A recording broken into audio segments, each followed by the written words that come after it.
Hey, what's up, everybody? How's it going? Welcome back to another music class.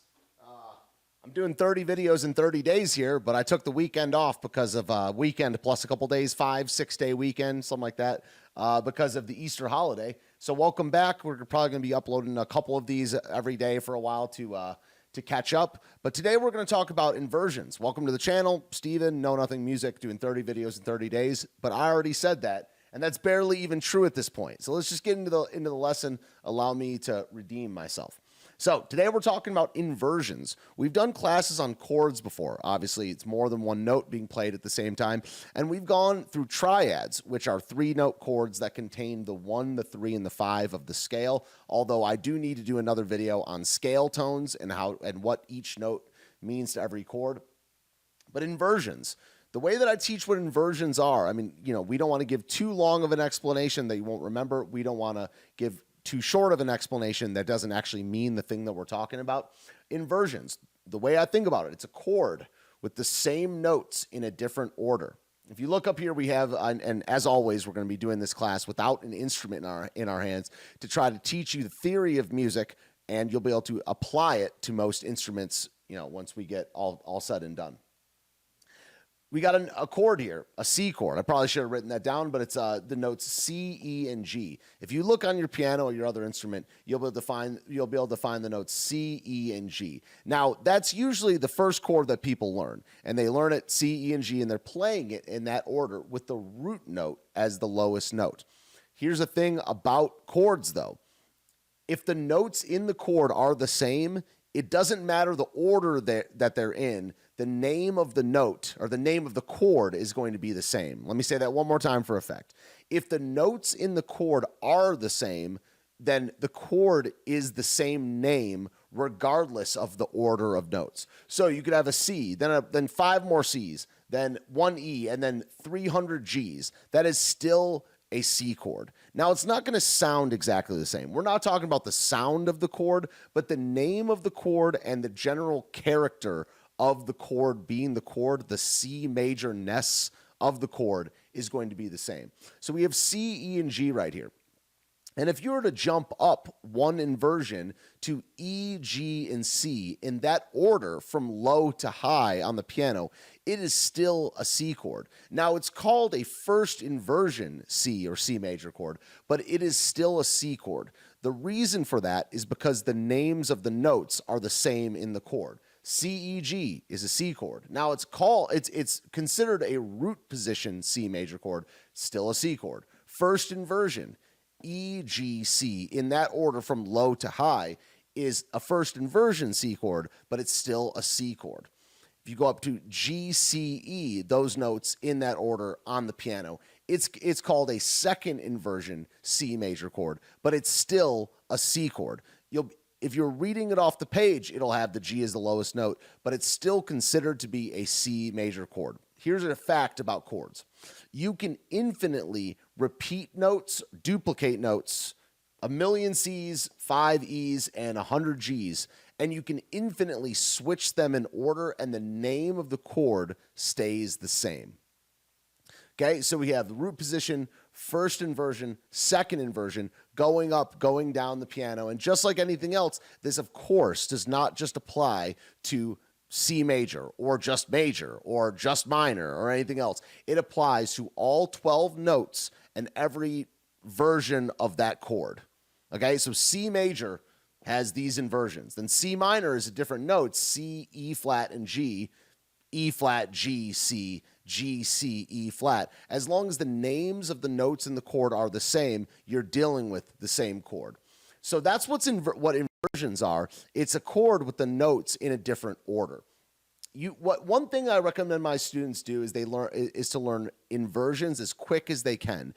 What you're going to need to do in the beginning is see chords from the bottom up, from the root up, and construct them that way. But if you can train your mind to look at the chord not with the root at the bottom every single time, just look at the chord for the notes that are in it regardless of order, that will improve your skill at navigating the keyboard and eventually when you play with inversions all the time, your music's gonna sound richer, it's gonna sound more sophisticated, and it's in the long run actually gonna be a little bit easier for your fingers to navigate the piano out of order.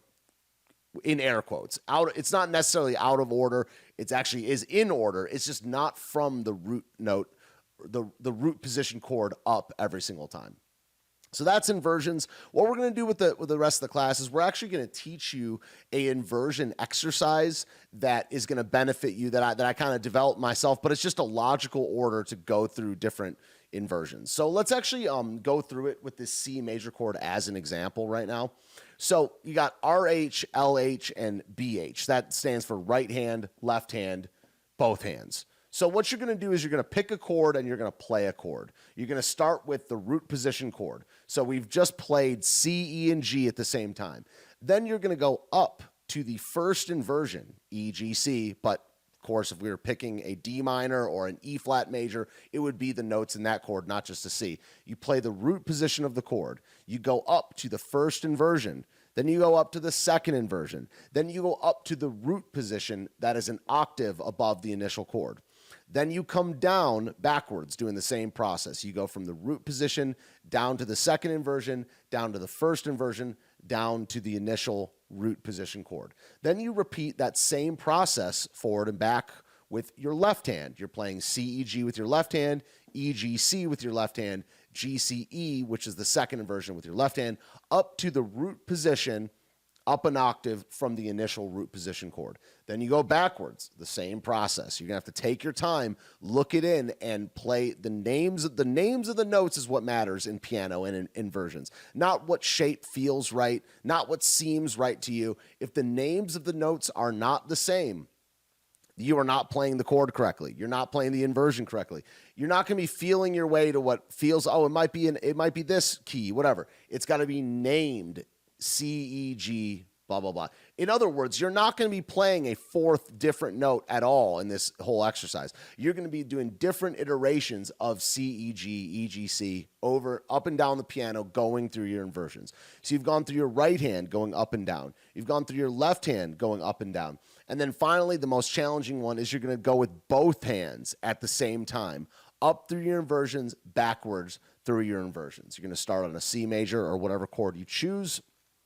Don't be boring and just choose C major every time. You want to get good in all 12 keys. You pick a note, A flat major, A flat, C, E flat. It's not written on the board, but that's the names of the notes in the chord. A flat, C, E flat. First inversion, C, E flat, A flat. Second inversion, E flat, A flat, C. You hop up to the root position, and then you reverse course and come down all the way through your inversions. A little bit quicker of a video today. We didn't use the piano, and I kind of like that. Now, we're slowly starting to get into the position where we're going to need a different camera. We're going to need to show you an instrument in order to really convey this. But if you've watched all these videos in this series, this should make sense to you regardless of instrument or even without an instrument. I mean, if you look up here, we're not looking at a piano. We're just saying that this note, the middle note, becomes the bottom note. And then the middle note here becomes the bottom note. You're jumping up an inversion. C, E, G, E, G, C, G, C, E, and then obviously the root position above that would be C, E, G again. So that's inversions. Inversions are a chord with the notes in a different order other than the root position. Now, one thing that's interesting is the root position is a valid inversion. It's just called the root position, and then you invert it to the ones above that. But, you know, as we get into playing inversions in songs, going to the root position is going to be a valid inversion. Okay, sometimes you're going to go to it, sometimes you're not, based on the sound that you want to capture and what is physically the closest inversion available. But that's not today's class. I mean, we're going to do a video in the future on how to select the correct inversion. But today we covered what an inversion is, what the names of them are, and an inversion exercise that you can do right hand up and down, left hand up and down, both hands up and down to start to navigate the keyboard and get some sense of fluidity and navigation, like I said a second ago, through your inversions, through your chords in all 12 keys. Like I said earlier, don't just select the chords that feel right. Select the chords that are challenging to you, and then it's like checking a box. Hey, today I'm practicing E flat minor. I'm going through E flat minor, up and down. That day I've mastered or gotten closer to mastering one of the 12 different minor or major chords. But that's the video. Hope that all made sense. Glad to be back, guys. Took a little break there, but we're still on course to do 30 videos in 30 days. Probably going to upload one a little bit later, but I'll check you guys later. Hit the like button, share button, all those things I'm supposed to say. Leave a comment below telling me what to cover next, and I'll see you guys next time.